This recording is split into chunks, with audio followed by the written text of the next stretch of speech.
The sound of my own gasp was swallowed by his roar.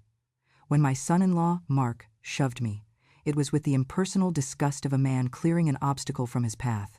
My hip, still tender from the pneumonia that had ravaged my body weeks earlier, buckled instantly. I collapsed onto the cold, unforgiving tile of his immaculate Boston kitchen, the sharp pain shooting up my leg eclipsed only by the sudden, bright agony in my shoulder as it struck the base of the gleaming, stainless steel refrigerator.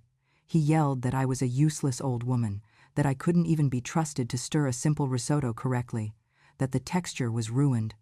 Through the doorway, in the soft light of the living room, I could see my daughter, Clara. She sat frozen on the beige sofa, her gaze fixed on the television, her entire body rigid in a desperate, practiced performance of not hearing, not seeing.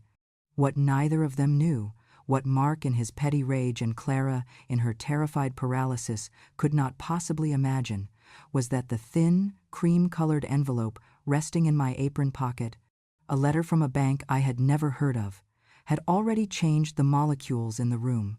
It held a secret that would not just alter my destiny, but theirs. And as I lay on that sterile floor, staring up at the man who despised me and the daughter who had abandoned me, a cold, quiet smile bloomed deep inside my chest. The game, I realized, had just begun. My name is Eleanor Vance. I am 70 years old. For the past 2 decades, ever since my husband, Arthur, passed suddenly from an aneurysm, I had lived a life of quiet sufficiency in our small, weathered farmhouse in the hills of Vermont. It was a life I had built with my own hands. I tended the gardens Arthur had planted, I managed the modest finances he had left, and I prided myself on my independence. It was there I had raised Clara, our only child, instilling in her the values of strength and self-respect I believed were our family's bedrock. I thought I had taught her to be strong. I was wrong.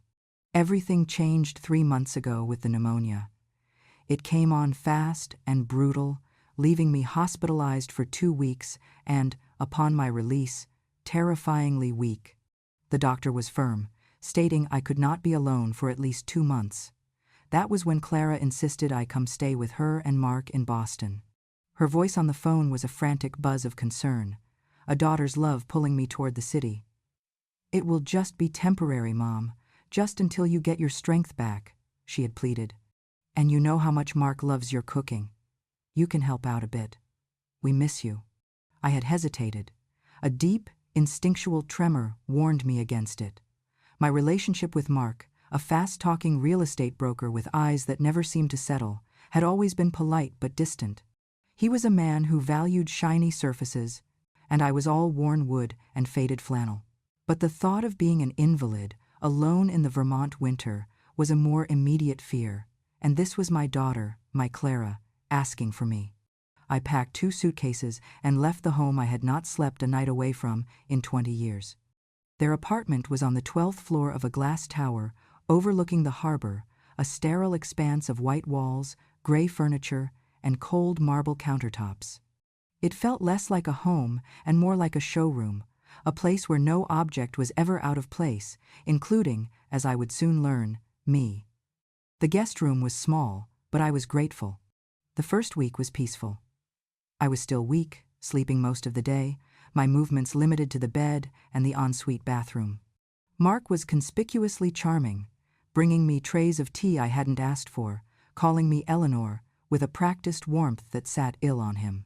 Clara seemed relieved, fluttering around me, fluffing pillows, her face bright with the performance of a dutiful daughter.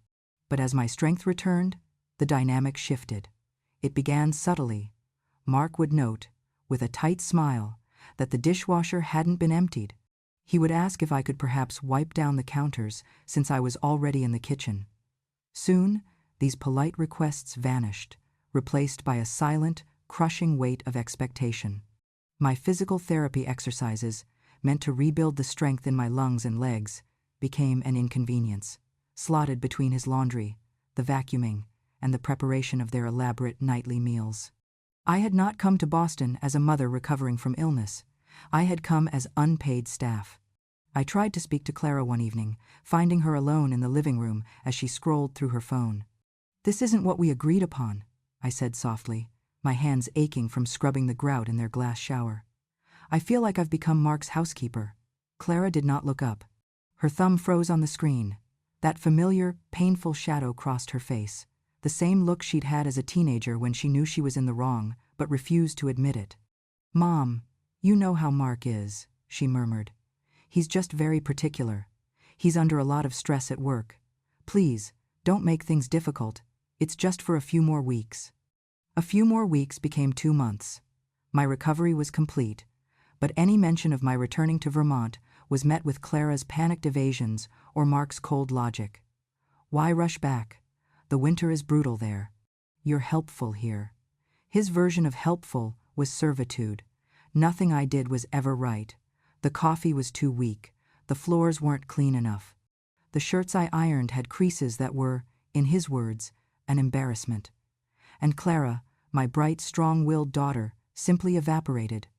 She became a ghost in her own home, her eyes perpetually averted, her laughter thin and brittle. She had erected a fortress of silence around herself, and I was left outside to face her husband's escalating tyranny alone. Which brought me to that afternoon. I was making a saffron risotto, a dish Arthur and I had perfected together. I was stirring the arborio rice, letting it absorb the chicken broth slowly, when Mark entered the kitchen. He had been in his home office all day, the muffled sounds of his angry phone calls, a tense soundtrack to my chores. He looked into the pot and his face contorted in a mask of theatrical disgust. "What is that?" "It's risotto," I replied, my voice tighter than I intended. "For dinner." "That's not risotto." He sneered, dipping a spoon in and tasting it. "It's mush. The color is completely wrong." "You've ruined it." I took a deep breath, the smell of saffron and parmesan filling my lungs. "Mark, I have been making this dish since before you were born. It is perfectly fine." His reaction was terrifyingly swift. The politeness he wore like a cheap suit vanished, revealing the raw, ugly rage beneath. His face flushed, a deep, mottled red. "You don't know how to do anything right, you old, incompetent woman." "It's all wrong." He grabbed my arm, his fingers digging into the thin skin above my elbow, and yanked me away from the stove. The shove was a continuation of that yank. I lost my balance, my legs still not as steady as I liked, and I went down. Clara's voice from the doorway was thin, a reedy whisper of a protest. "Mark, what happened?" "She fell," he snapped, not even looking at her. He was already stirring the risotto himself, adding more broth with violent splashes. "You know how clumsy she is." Lying on the floor, the pain in my shoulder radiating down to my fingertips, I looked at my daughter. Our eyes met for a fraction of a second. I saw her terror, her shame, and her choice. She looked away, turning her gaze to the floor, her body trembling, and she said nothing, absolutely nothing. The physical pain was a dull throb, a distant signal. The true wound was in my soul. It was the profound, searing agony of abandonment. The daughter I had nursed through fevers, whose heartbreaks I had mended, whose college education I had funded by selling my mother's jewelry after Arthur died, had just watched her husband assault me and chosen silence. Slowly, using the refrigerator handle, I pulled myself up. I did not stagger. I would not give him the satisfaction. I walked out of the kitchen, past my daughter who still refused to look at me, and went to my room. I locked the door. I sat on the edge of the small, uncomfortable bed, the entire room seeming to pulse with my heartbeat. That was when I saw it. The envelope had arrived in the morning mail, addressed to me, Mrs. Eleanor Vance. The return address was for the Consolidated Trust Bank, a name I didn't recognize. I had slipped it into my apron, thinking it was just sophisticated junk mail. With hands that trembled from rage, not weakness, I tore it open. It was a letter, thick and formal, from a man named Mr. Harrison, a senior trust officer. He wrote that he was the executor of a private trust established by my late husband, Arthur. He had been trying to locate me for some time, and had finally found my whereabouts through a property tax forwarding address. The letter continued, its dry, legal language slowly painting an impossible picture. Arthur, my quiet, unassuming husband, a man I believed had left behind only the farmhouse and a modest pension, had been a secret and brilliant investor. He had built a portfolio, primarily in nascent technology stocks in the early 90s, a portfolio that had been quietly compounding for over 2K in a blind trust. A second, smaller envelope was tucked inside. It was a handwritten letter from Arthur. "My dearest Eleanor," it began, his familiar, elegant script blurring through my sudden tears. "If you are reading this, it means I am long gone, and you have found yourself in a position of need. I kept this from you, not out of mistrust, but out of love. I knew your strength. I knew you would build your own life, on your own terms, and I never wanted this money to be a crutch. I wanted it to be a shield. If you are reading this, it means you need a shield. Use it, my love. Use it to be safe." I turned back to the bank's letter, my eyes scanning for the number. My breath caught in my throat. The trust's current value was just over $8.2 million. And then, a final paragraph. The trust was managed through a holding company, Beacon Hill Properties, which held several real estate assets. This included, the letter noted, the title deed for a condominium at his wife's current address of residence, Unit 12B. I read the sentence 3 times. This apartment, this cold white prison where I was treated like a servant, the floor I had just been thrown onto, it was mine. Arthur had bought it, perhaps as an investment, perhaps as a future home for Clara, and I now owned it. They were tenants, my tenants. I sat there, the letters in my lap, and the pain in my shoulder faded, the humiliation evaporated. In its place, a cold, diamond-hard clarity settled over me. I thought of Mark's sneer, of Clara's averted eyes. I thought of the endless, thankless chores, the casual cruelty, the crushing disrespect. I wiped the single tear from my cheek. I stood up, walked to the small mirror, and looked at myself. The woman staring back was not a victim. She was a landlord, and she was about to deliver an eviction notice. The next morning, I woke before the sunrise.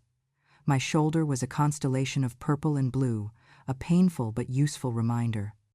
I moved with deliberate quiet, dressing in my best, and only, decent wool suit. I applied a touch of the lipstick I hadn't used in months. When I entered the kitchen, Mark was already there, tapping angrily at his laptop at the island. He grunted when he saw me but didn't look up. I prepared his coffee, exactly as he liked it, black with 1 sweetener, and placed it beside him. I made toast. I was the perfect, invisible servant. Clara emerged, her eyes puffy, dark circles under them. She flinched when she saw me, her gaze darting to my face, perhaps looking for a bruise, then quickly away. "Mom, are you okay this morning?" Her voice was a guilty whisper. "I am perfectly fine, dear," I replied, my voice smooth as glass. I poured her coffee. "I have some errands to run today, so I won't be here to make dinner." Mark's head snapped up. "Errands? What errands?" "Just some personal matters to attend to," I said, gathering my purse. "I'm sure you two can manage for one evening." Before either of them could protest, I was out the door. I did not take a taxi. I used a car service app on my phone, summoning a black sedan. I directed it to the address of Consolidated Trust Bank. The lobby was all marble and hushed reverence. I was escorted immediately to the top floor, to the office of Mr. Harrison. He was an older gentleman, kind-eyed but all business. "Mrs. Vance," he said, shaking my hand warmly. "We are so very glad to have finally made contact. Your husband was a remarkable man. He left very specific instructions. For the next 2 hours, he walked me through the portfolio. It was vast, and I was the sole beneficiary. I signed signature cards. I was given a new checkbook, a debit card, and a platinum credit card. We then discussed Beacon Hill Properties. He confirmed it. The holding company, which I now controlled, owned 4 properties in Boston. The largest was Unit 12B, currently leased well below market value to a Clara and Mark Jennings. "Is there a property manager?" I asked. "Yes, a firm called Boston Realty Management. They handle the leasing and maintenance." "Mr. Harrison?" I said, my voice steady. I would like you to arrange a meeting for me with them this afternoon. And I need you to do one more thing. I need you to transfer all authority for that holding company to me, personally, effective immediately. By noon, I was not Eleanor Vance, the unwanted guest. I was the president of Beacon Hill Properties. My next stop was not the apartment. It was the Copley Plaza Hotel. I booked a suite overlooking the square. I told the concierge I had arrived without my luggage and would need assistance. For the next 3 hours, I used the new credit card. I went to Saks and bought 2 new suits, silk blouses, cashmere sweaters, and a proper winter coat. I bought new shoes with a solid, low heel. I went to a high-end salon and had my hair cut and styled, the gray shaped into an elegant, sharp bob. I looked in the mirror and saw the woman Arthur had married, the woman who had run a farm and raised a child and faced the world head-on. She had been dormant. Now, she was awake. Back in my hotel suite, I ordered room service, a perfectly cooked steak. As I ate, I made the call. A man with a brusque voice answered. Boston Realty Management. I am calling about Unit 12B at the Harborview Tower, I said. This is Eleanor Vance, the new owner of record for Beacon Hill Properties. There was a pause. Oh yes, Mrs. Vance. We received the notification from the bank? A pleasure. How can we help you? I want you to draw up a new lease agreement for that unit, effective the 1st of next month, I said calmly, taking a bite of steak. I want it to reflect the full, current market rate. The man paused again. Ma'am, that would be, let me check. That would be a near 300% increase. The current tenants are on a legacy rate. I am aware. The new rate stands. Please have the notice delivered to them tomorrow morning. But, ma'am, that's highly irregular. That is my decision, I interrupted, my voice leaving no room for argument. Send me a copy of the notice at this email address. I gave him the new one I had created. And one more thing. What is your policy on late payments? 3-day grace period, then a 5% of rent late fee, and eviction proceedings begin on the 15th. Excellent, I said. Please enforce that policy, to the letter. I hung up and finished my wine. That night, I slept in a king-sized bed with 1,000 thread-count sheets. It was the first truly restful sleep I'd had in months. The call from Clara came the next evening. She was hysterical. I let it ring 3 times before answering. Mom, where are you? We've been so worried. I'm perfectly fine, Clara. I'm at a hotel. A hotel? With what money? Mom, you won't believe what happened. This crazy landlord, the company that owns the apartment, they just sent us a rent increase. It's thousands of dollars. It's impossible. Mark is going insane. He's in the office, trying to find a lawyer. He says it's illegal. Is it? I asked, admiring my new manicure. It sounds like they are simply adjusting to the market rate. Market rate? He called it predatory. Mom, we can't afford this. We'll be ruined. What are we going to do? Her voice was cracking, a raw panic I hadn't heard since she was a teenager. That does sound like a terrible problem, I said, my voice cool and distant. Perhaps you and Mark should look for a more affordable place to live. But we live here. This is our home. Mom, you're not helping. Why are you being like this? I let the silence stretch. Clara, I said, my voice hardening just a fraction. Do you remember yesterday when your husband threw me to the floor? Do you remember how you sat there and watched? Coldness, my dear, is a lesson I learned in your kitchen. Now, if you'll excuse me, I have a dinner reservation. I hung up the phone.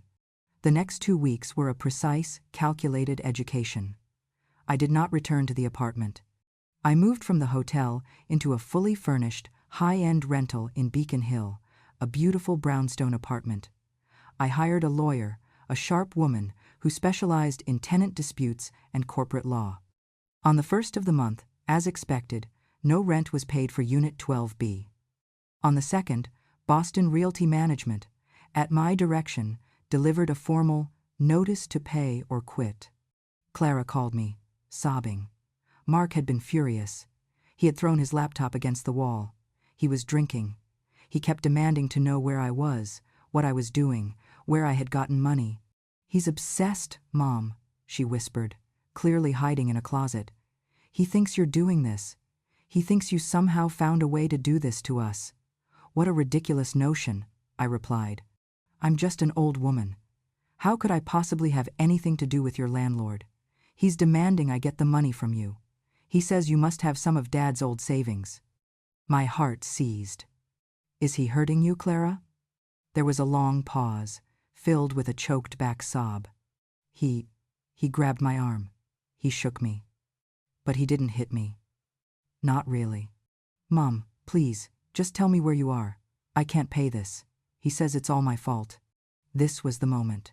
The abuse, once directed at me, had now turned, as it always does, to the person closest. Listen to me, Clara. I am going to send a car to your building.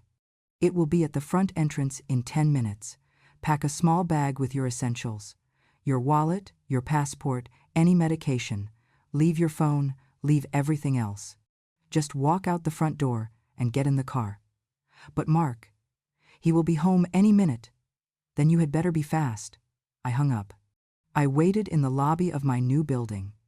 10 minutes passed. 15, 20. My stomach was a knot of ice. Had I misjudged? Had she chosen him again? Then, the black car pulled up. The door opened, and Clara stumbled out. She was pale, trembling, and carrying nothing but her purse. But she was there. I met her at the door and pulled her inside, holding her as she collapsed against me. The dry, racking sobs of a person who had been holding her breath for years. You're safe, I told her, stroking her hair. You are finally safe. That night, I told her everything. I laid out the bank statements. I showed her Arthur's letter. I told her about the holding company, about the ownership of the apartment. She stared at me, her eyes wide with a mixture of disbelief, horror, and a dawning, terrible understanding. You, she whispered, the rent increase, the notices, that was all you. Yes, I said. He pushed me, I continued, my voice quiet but unyielding. And you let him. I needed you to see, Clara. I needed you to see what happens when the money is threatened, when the control is lost. I needed you to see the real man you married. And, I added, I needed to see if my daughter was still in there, the one I raised. She looked at me, her face crumbling. He told me you were clumsy. He told me I was overreacting. He said I was lucky to have him, that no one else would want me, that I was weak. You are many things, Clara, I said, taking her hand. But you are not weak. You are Arthur Vance's daughter. And you are my daughter. You just forgot. The final act came a week later. Mark had been served with a formal eviction summons. He had, of course, refused to leave. He had changed the locks, barricading himself inside my apartment. My lawyer informed me that the final step was a physical eviction by a sheriff's deputy. I told her to schedule it, but I would be attending. And I'm coming with you, Clara said, her voice small but firm. We stood in the hallway of the 12th floor, flanked by my lawyer, 2 sheriff's deputies, and a locksmith. The deputy knocked, a hard, official rap. Mark Jennings. We have a court order to reclaim this property. Open the door. We heard a muffled roar from inside. Go to hell. This is my home. The deputy nodded to the locksmith, who began drilling the lock.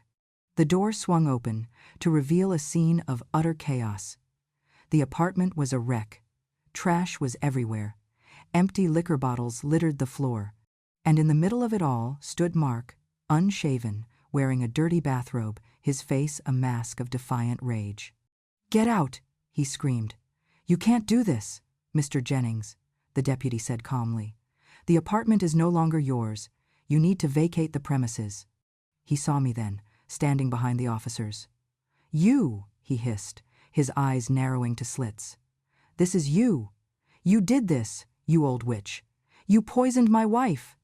His wife, I replied, stepping forward so he could see me clearly. Clara, would you like to say hello? Clara stepped out from behind me. Her face was calm. Her hands were not shaking. Mark's jaw dropped. Clara? Baby, What are you doing with her? She's crazy. She's trying to ruin us. Come here." Clara took a step forward, and I felt a moment of panic, but she stopped just outside the doorway. "No, Mark, I'm not coming here. I'm not going anywhere with you. Ever again. You ungrateful. After everything I've given you, this apartment, this life, this apartment?" I said, my voice cutting through his tirade. He turned his rage-filled eyes back to me. "This apartment, Mark, belongs to me. It has always belonged to my family. You were a guest, a tenant who assaulted his landlord. And now, your lease is terminated." The color drained from his face.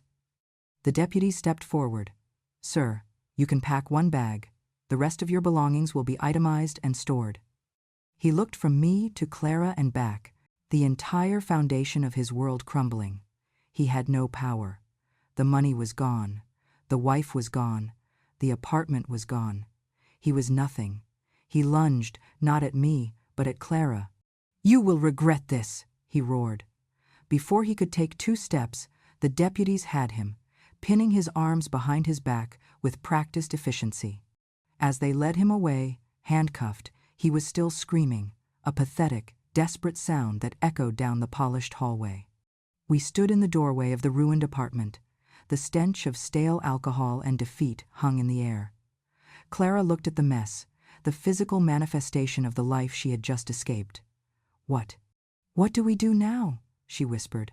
I put my arm around her shoulder. "Now," I said, turning her away from the wreckage, "we go home." In the months that followed, Clara truly came back to life. It was a slow process, like a garden coming back after a hard frost. She started therapy to unpack the years of Mark's insidious, corrosive abuse. She re-enrolled in school, finishing the art history degree she had abandoned when she met him. We sold the Boston apartment, its surfaces scrubbed and repainted, washing away the last physical traces of Mark. We did not return to Vermont. We bought a beautiful, light-filled house in Cambridge, one with a garden in the back for me and an art studio for her. We used Arthur's money, the shield he had left for us, to build a new life. But we both knew the lesson. The money had been the weapon, the tool, the key. But the strength to use it, the strength to walk out that door, that had come from us. We established the Arthur's Shield Foundation, a fund dedicated to providing legal aid and emergency housing for women and elderly individuals trapped in abusive situations. Clara ran it. She had found her calling, her voice, by helping others find theirs. Sometimes, in the evening, we sit in the garden, and I watch her. She is strong, confident, and whole. The fall on that cold kitchen floor felt like an ending, but it wasn't. It was a beginning. It was the moment a 70-year-old woman and her 45-year-old daughter finally, truly, learned to stand up. Dignity, I realized, is not something given. It is something taken back. And true strength is not about never falling. It's about what you do when you rise.